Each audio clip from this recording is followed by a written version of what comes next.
औरतों से बात करेगा। पहले बोला तुम्हें कुछ समझ आता है? बिग बॉस के घर में हर साल कोई ना कोई कंटेस्टेंट ऐसा होता है जो अपनी अलग पर्सनालिटी की वजह से लोगों का दिल जीत लेता है। जब दिग्विजय ने घर में एंट्री ली थी तब बहुत लोगों का इमोशनल सपोर्ट उनके साथ था और हमें उनके ऑडियंस का अंदाजा तब लगा जब वोटिंग में दिग्विजय टॉप 2 में शामिल हुए। मुझे पर्सनली दिग्विजय का गेम अभी तक पसंद नहीं आया, पर जितने लोगों ने मेरा लास्ट वीडियो देखा उसमें सबसे ज़्यादा कमेंट दिग्विजय के लिए था।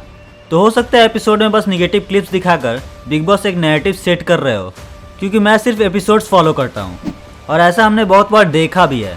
आज की वीडियो होगी थोड़ी खास, क्योंकि आज हम दिग्विजय के पास से शुरू करेंगे और जानेंगे उनके फैन फॉलोइंग और सपोर्ट का राज। दिग्विजय की कहानी शुरू होती है साल 2019 से, जब उन्होंने सारे सिक्योरिटीज को बाईपास करके स्टेडियम में डायरेक्ट एंट्री मारी। मतलब भाई को वाइल्ड कार्ड एंट्री का शौक तब से ही था। शाबाश बेटा, बहुत बढ़िया। यहाँ वो अपने all time favourite Virat Kohli से मिलकर अपनी किस्मत लिखना शुरू करते हैं। भारत में करोड़ों लोग ऐसे हैं जो विराट से मिलने का सपना दिल में सोए घूमते हैं और शायद इसलिए वो लाखों करोड़ों लोग दिग्विजय के इमोशन से जुड़ जाते हैं। अभी तक दिग्विजय एक कॉमन मैन ही था, बट इस इंसिडेंट के बाद उनका ग्राफ ऊपर की तरफ चढ़ने लगा। हर जगह दिग्विजय की बातें शुरू हो गई। बहुत सारे यूट्यूबर्स ने उनके साथ कोलैब किया और दिग्विजय को बनाया न्यू यूथ स्टार। साल 2023 में दिग्विजय MTV रोडीज ज्वाइन करने का सोचते हैं। MTV रोडीज एक बहुत ही पॉपुलर शो है जिसमें एंट्री लेना ही बहुतों का माइलस्टोन होता है। भाई ने अपने पर्सनालिटी से इस शो में एंट्री मारी और खुद को प्रूव किया। यहाँ से दिग्विजय का फेम बढ़ने लगा। जो लोग सिर्फ शक्ल से जानते थे वो अब नाम भी जानने लगे। इसके बाद आता है एक टर्निंग पॉइंट, जब दिग्विजय ने स्प्लिट्स विला ज्वाइन करने का सोचा।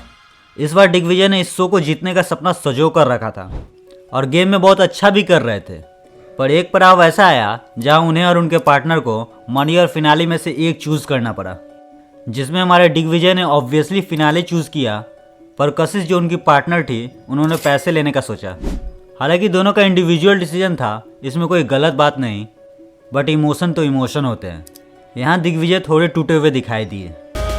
जो सपना मैंने देखा था स्प्लिट्स विला X5 जीतने का, वो सपना ही बन के रह गया।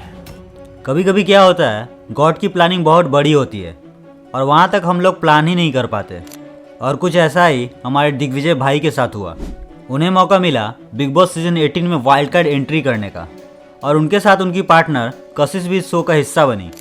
अभी तक दोनों के बीच अच्छा खासा टूटू में हो चुका था और दोनों ने अंदर भी एक दूसरे पर भड़ास निकाली। तू नॉर्मली एक बार बात कर सकती थी किस मुंह से करती कोशिश करी है मैंने, तू मेरे को देखता भी नहीं था, कैसे बात करती मैं मारूंगी, तो कोशिश नहीं की है मैंने।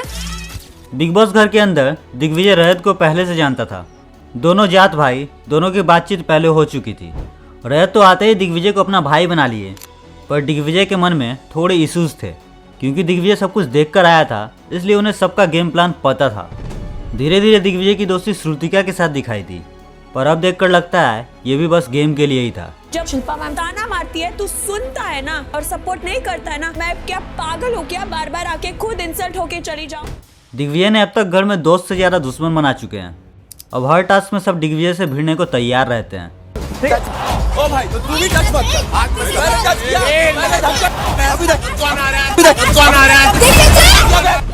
दिग्विजय को लेकर खुद बिग बॉस ने भी कई बार टोका है, मानो उन्हें नीचे दिखाने की कोशिश चल रही।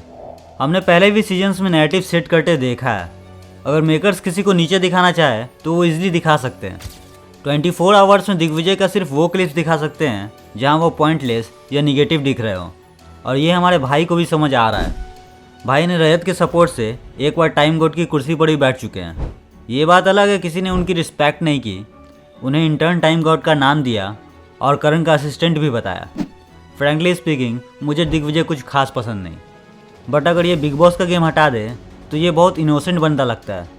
गेम में वो बने रहने की कोशिश बाखूब करते हैं, पर अपने रिश्तों के कारण वो थोड़े पीछे दिखाई पड़ते हैं। रजत जिन्हें वो भाई बोलता है, कभी कभी वो उससे भी लड़ाई करते दिखाई पड़ता है और इससे घर वालों और बाहर वालों दोनों का ट्रस्ट टूटता दिखाई पड़ता है।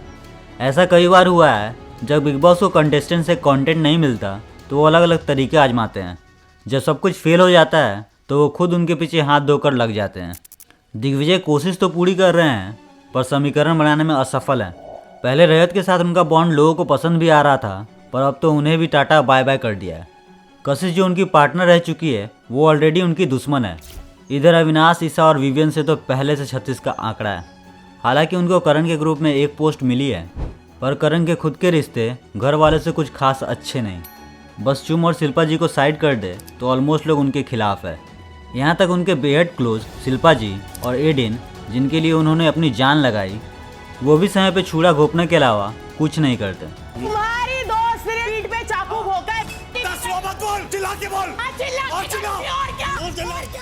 अब लगता है करण और दिग्विजय का एक स्ट्रॉन्ग बॉन्ड बन सकता है। दोनों एक दूसरे को बहुत अच्छा सपोर्ट कर रहे हैं। जितना करण खुद के लिए नहीं खड़ा होता, उससे ज़्यादा दिग्विजय उनके लिए खड़े होते हैं। No doubt Digvijay is a good player, पर बिग बॉस का टाइटल जीतना है तो थोड़ी मेहनत करनी पड़ेगी।